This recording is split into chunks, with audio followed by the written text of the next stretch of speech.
Quando pensamos em dinossauros, tendemos a imaginar animais terrestres muito grandes. Talvez algo parecido com o tiranossauro ou o poderoso diplodocus. Esses répteis, porém, eram um grupo muito diverso. Durante toda a era Mesozoica e já no final do Jurássico e início do Cretáceo, eles assumiram uma série de formas pequenas que viviam em florestas, que em parte lembravam os dragões do folclore e das lendas da humanidade. Caminhar por uma floresta mesozoica na China abriria seus olhos e ouvidos para chamados estranhos, cores vibrantes e sombras rápidas entre as copas das árvores.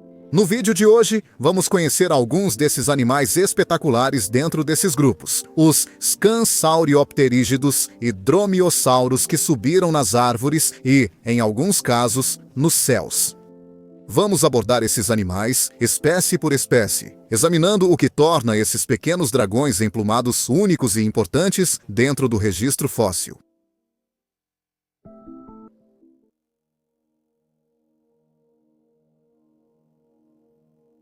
Se existisse um dinossauro conhecido pela ciência que se assemelhasse a um dragão, seria este. Apesar de ser só um pouco maior que uma pega moderna. Esse foi um dos terópodes mais únicos de todo o Mesozoico por causa de suas asas peculiares. Enquanto a maioria dos pequenos terópodes tinha membros anteriores cobertos por penas, os de Iki eram cobertos principalmente por pele, tornando suas asas mais parecidas com as de morcegos do que com as de pássaros. Os cientistas sabem disso graças à preservação dos fósseis de Iki, com o que claramente se assemelha a rugas de pele dobrada em partes do corpo do animal, que de outra forma seriam cobertas por penas. Enquanto os dígitos do dinossauro teriam sido alongados, a maioria deles teve pouca participação na formação da maior parte da asa do animal. A membrana teria se estendido entre o pulso e o flanco do animal, sustentada por um osso longo, chamado estiliforme, que fornecia estrutura e integridade à asa, garantindo que ela não rasgasse ou quebrasse facilmente. Embora Iki conseguisse decolar, precisava partir de um local alto, pois seus músculos não permitiam voo motorizado. Na verdade, Iki era um planador, usando suas membranas das asas para flutuar em segurança ou deslizar de árvore em árvore em busca de alimento. A envergadura das asas de I, que media aproximadamente 60 centímetros ou 24 polegadas. E em vida, ele não pesaria mais do que 380 gramas, ou 0,84 libras. Essa estrutura leve ajudava Iki a se manter no ar, embora geralmente não precisasse planar longe. Ele viveu em uma floresta densamente povoada no final do Jurássico, no que um dia se tornaria a China. Essa densa e intocada rede de plantas altas oferecia segurança para esse pequeno dinossauro dracônico enquanto ele procurava insetos entre os galhos. Ele vivia em um mundo úmido, repleto de samambaias, coníferas e ginkgos. Existe apenas um único fóssil de Iki, conhecido pela ciência. E ele foi descoberto na formação Chaozhishang, na China, que fica entre as províncias de Hebei e Liaoning. O fóssil em si não está apenas muito bem preservado, mas a maior parte do esqueleto, até onde sabemos, está presente no espécime. As rochas onde ele foi encontrado datam de cerca de 159 milhões de anos atrás e revelaram o crânio, pescoço, vértebras, membros e elementos do torso do animal. Isso deu aos cientistas uma grande compreensão de como o animal vivia e se comportava ao longo do tempo. O fóssil foi descoberto por Wang Jianrong, um fazendeiro, em 2007. Ele percebeu ossos incomuns nas rochas de uma pedreira local e vendeu o fóssil para o Museu de Natureza Tianyu de Shandong. Zhu Xin, o homem que nomeou mais espécies de dinossauros do que qualquer outro paleontólogo, descreveu o fóssil em 2015. Seu nome significa asa estranha, em mandarim, e também é o nome científico mais curto já atribuído a um dinossauro. O mundo de Iti continha uma infinidade de pequenos animais, assim como você esperaria encontrar em florestas subtropicais de hoje. Pterodactyloide e a Neurognathideo. Pterossauros caçavam insetos no ar, enquanto dinossauros paravianos semelhantes a pássaros como Anchiones e Eosinopteryx pousavam ao lado deles nas árvores. Mamíferos muito primitivos também viviam aqui, mas já apresentavam sinais de adaptação e especialização. Arboro haramaia, por exemplo, era outro planador que usava uma membrana básica de pele para deslizar de árvore em árvore em busca de alimento. No chão, um dos maiores animais da formação Chaoji-shan se esgueirava pela vegetação rasteira em busca de folhas adequadas para se alimentar. Tian Yulong, um heterodontosaurídeo, coberto por estruturas semelhantes a filamentos, que media apenas 70 centímetros ou 27,5 polegadas de comprimento.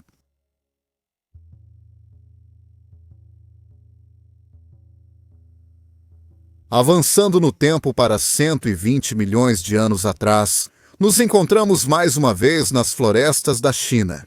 No entanto, florestas habitadas por uma comunidade de criaturas bem diferente. Estamos no início do Cretáceo, especificamente na formação Zhaofutang, na província de Liaoning. As árvores aqui são verdadeiras torres, coníferas que se estendem alto no ar, intercaladas por pequenos jatos pretos que se movem rapidamente. Essas pequenas sombras que se movem rapidamente pelo topo das árvores são dinossauros. Microraptor gui, uma espécie de dromiossauro altamente derivada. Este pequeno animal é um parente, embora muito distante, de espécies como Velociraptor, Utahraptor, Pyroraptor e Atrociraptor, entre outros. Mas, apesar da ligação com esses predadores renomados, o Microraptor tinha aproximadamente o mesmo tamanho do Yeti, sendo quase indistinguível tanto em comprimento quanto em envergadura de muitas aves modernas que pousam em galhos. O que torna o Microraptor mais incomum é que todos os 4 membros ajudavam-no a planar pelas antigas florestas chinesas. Seus membros anteriores eram cobertos por penas de voo, bem desenvolvidas para ajudá-lo a captar o ar e se manter no alto, enquanto seus membros posteriores forneciam suporte extra. Nas pernas, penas de voo estavam presas aos ossos superiores dos pés. Surpreendentemente, Microraptor pode ter sido capaz de se levantar do chão de forma independente usando os músculos dos membros e alçar voo como um voador motorizado. Alguns estudos apoiaram essa ideia, indicando que Microraptor pode ter sido capaz de saltar para o ar ou de decolar a partir de uma corrida. Outros, porém, argumentaram que Microraptor era, na verdade, apenas um planador e não podia decolar livremente, a menos que já estivesse posicionado em um ponto elevado. De qualquer forma, esse animal teria sido bem adaptado a uma vida arbórea entre as copas das árvores, e provavelmente também era um escalador habilidoso. Embora provavelmente fosse um tanto desajeitado e desengonçado ao se mover pulando pelo chão. Talvez ainda mais impressionante, os cientistas realmente sabem qual era a cor das penas do Microraptor, graças à presença de minúsculas células de pigmento preservadas em seus fósseis. O Microraptor era coberto da cabeça aos pés por penas, assim como um pássaro moderno, com longas penas na cauda se arrastando atrás dele enquanto se movia pelo ar. Essas penas eram de um preto brilhante e iridescente por todo o corpo. Na luz certa, o Microraptor brilharia em tons vibrantes de azul, verde e roxo, assim como as penas da cauda de uma pega moderna. Essas células de pigmento, também conhecidas como melanossomos, não são exclusivas do Microraptor e também foram descobertas em tudo, desde aves do Jurássico até anquilossauros do Cretáceo. O número de dinossauros cujas cores são conhecidas pela ciência é limitado, mas espero que isso mude à medida que mais descobertas forem feitas.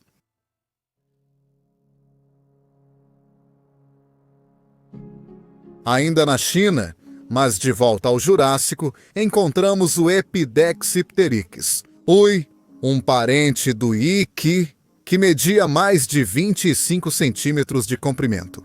Assim como o Yiki, esse pequeno terópode tinha braços e pernas longos e teria sido coberto de penas. Na verdade, é um dos primeiros exemplos conhecidos de penas aparecendo em um dinossauro no registro fóssil. Como o Iki, o Epidexipteryx também tinha asas membranosas que podem ter ajudado a planar entre árvores. Mas também já foi retratado se locomovendo pelo chão. Epidexipteryx é um pequeno dinossauro altamente incomum. Seus dentes estavam restritos apenas à metade frontal de suas mandíbulas e eram inclinados para a frente. Apenas Machiacossauro, um carnívoro do final do Cretáceo de Madagascar, foi encontrado com uma configuração semelhante em seus dentes. A cauda do Epidexipteryx era inclinada para cima em direção à ponta, com uma série de vértebras incomuns que podem ter se conectado a penas de exibição. Na paleoarte, essas penas são frequentemente retratadas como extremamente longas e podem ter sido usadas em sinais elaborados de comunicação ou em rituais de acasalamento. O espécime tipo, nomeado em 2008, acredita-se que pertença a um dinossauro subadulto. O nome foi dado em homenagem ao paleontólogo Hu Yaoming, conhecido por seu trabalho com mamíferos chineses antigos. Enquanto Epidexipteryx significa aproximadamente pena de exibição, na China, o animal é chamado coloquialmente de Hu Shi Yaolong, também conhecido como o dragão exibidor de Hu.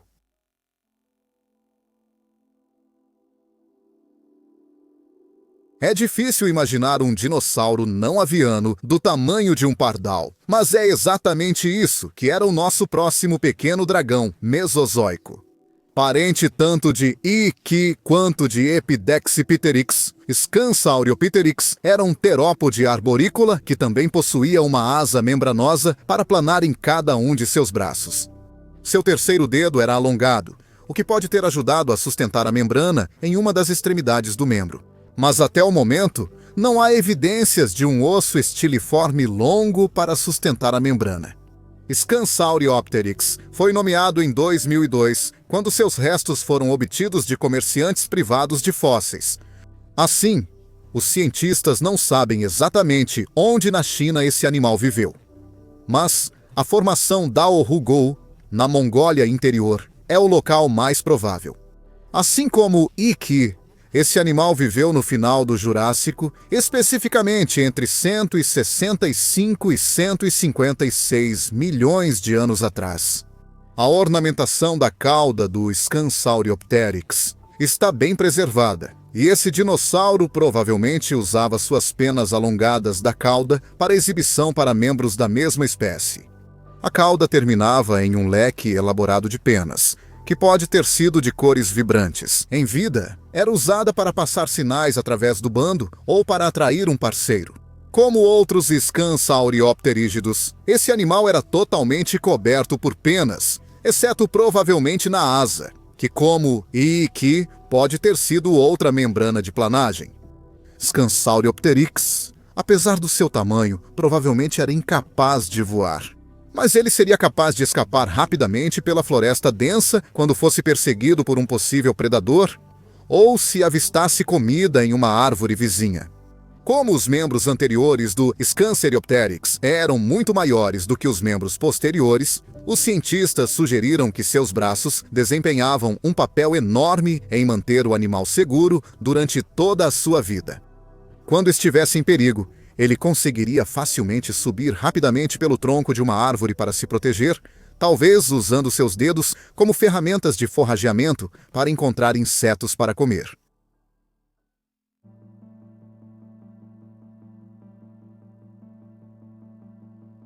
Voltando ao início do Cretáceo na China, nossa última parada no tour pré-histórico de hoje. Aqui encontramos um terópode arbóreo incomum que, ao contrário dos outros animais que vimos nesta lista, provavelmente era um caçador ativo de vertebrados, podendo até caçar outros dinossauros. Descoberto e nomeado em 1999, Sinornitossauro foi identificado como um dromiossauro, parente do Microraptor e habitante das florestas vizinhas. Assim como o Microraptor, o Sinornitossauro era coberto por uma camada de penas, mas a cor delas não foi preservada no registro fóssil. Um estudo realizado em 2010 indicou que suas penas poderiam ter tons misturados de escuro, preto e vermelho. Mas são necessárias mais investigações para afirmar com certeza. Embora houvesse asas nos membros desse dinossauro, ele não podia voar. Ele pode ter sido capaz de planar por curtas distâncias, mas também era consideravelmente maior do que dinossauros como o Microraptor, com pouco mais de 1 metro de comprimento.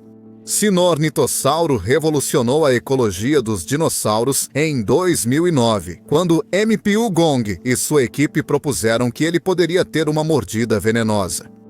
Gong destacou a presença do que pareciam ser dentes alongados, semelhantes a presas, em suas mandíbulas superiores, com sulcos que desciam pelas bordas, que poderiam ser cavidades para armazenar e injetar veneno em suas presas. Eles propuseram que o Sinornitossauro poderia ter perseguido a presa antes de dar uma única mordida fatal, que levava um tempo para fazer efeito. Porém, isso pode não ocorrer na prática. Em 2010, Federico Giannattini publicou um artigo contrastante, apontando que os dentes sulcados não são exclusivos do Sinornitossauro e que as presas propostas eram dentes que simplesmente haviam sido ejetados de seus alvéolos durante o processo de fossilização. O próprio Gong reavaliou seu estudo de 2009 e concordou com Giannattini. É improvável que esse dinossauro fosse venenoso, mas com dentes afiados e uma garra em forma de foice nos membros posteriores, certamente seria um caçador habilidoso.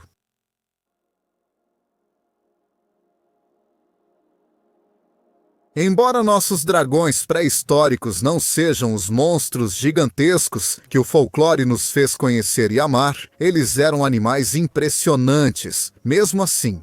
Enquanto esses animais, que se assemelhavam tanto a aves quanto a répteis, disparavam pelas copas das árvores atrás de suas presas.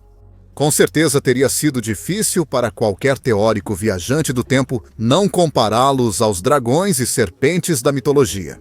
Com caudas afiladas e asas membranosas, talvez esses seres folclóricos estejam mais enraizados do que imaginamos nos fatos e realidades desses pequenos animais pré-históricos.